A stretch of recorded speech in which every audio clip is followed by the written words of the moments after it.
Washington, America is back, goes as President Joe Biden's catchphrase, but his unapologetic exit from Afghanistan shows America won't be back to business as usual. Beyond the trauma of the Kabul evacuation, Biden is pitching a much broader retreat, a halt to using vast military resources to impose order and thus values around the planet. This decision about Afghanistan is not just about Afghanistan, Biden said in what many see as a historic speech on Tuesday. It's about ending an era of major military operations to remake other countries. Human rights will be at the center of our foreign policy, but the way to do that is not through endless military deployments, he said. Our strategy has to change. Benjamin Haddad, director of the Europe Center at the Atlantic Council and an expert on transatlantic relations, called the speech one of the most eloquent repudiations of liberal internationalism by any US president in the last decades.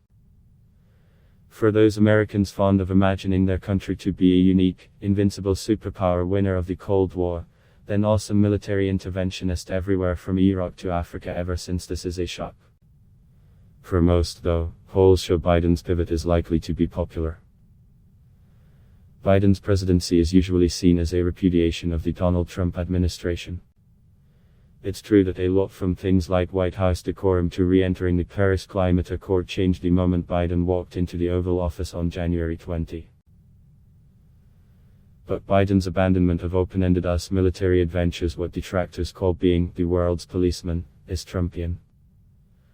When Biden announced it's time to end this forever war about Afghanistan, it could just as easily be Trump, said Charles Franklin, a Marquette Law School professor and director of the Marquette Opinion Poll.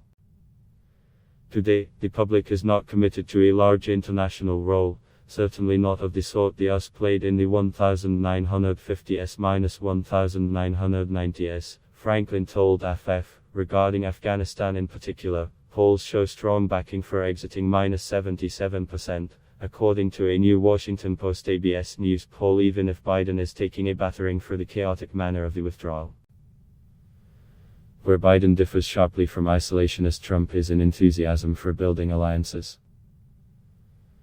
The United States may not be a swaggering global cop, the Biden theory goes, but it can be a friendly community leader. His administration moved quickly to put Washington back at the center of tortuous negotiations between major powers and Iran over its nuclear policy, the climate accord, and traditional alliances like NATO.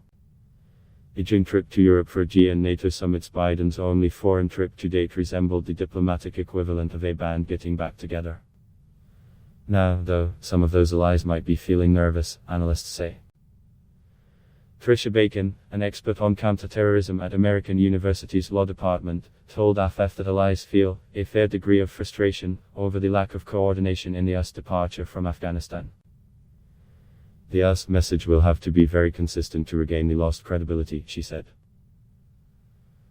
And Ahmed Harb, research director at the Arab Center in Washington, said European partners aren't the only ones left wondering. Arab regimes accustomed to a close relationship with the United States should be worried about what happened in Afghanistan, he wrote on the think tank's website.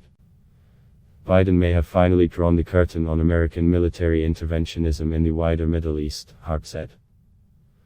Calling Biden's post-withdrawal speech sobering, Harb said the apparent contours of a Biden doctrine will have sown trepidation across a region that for 2 decades has known no other reality than US intervention.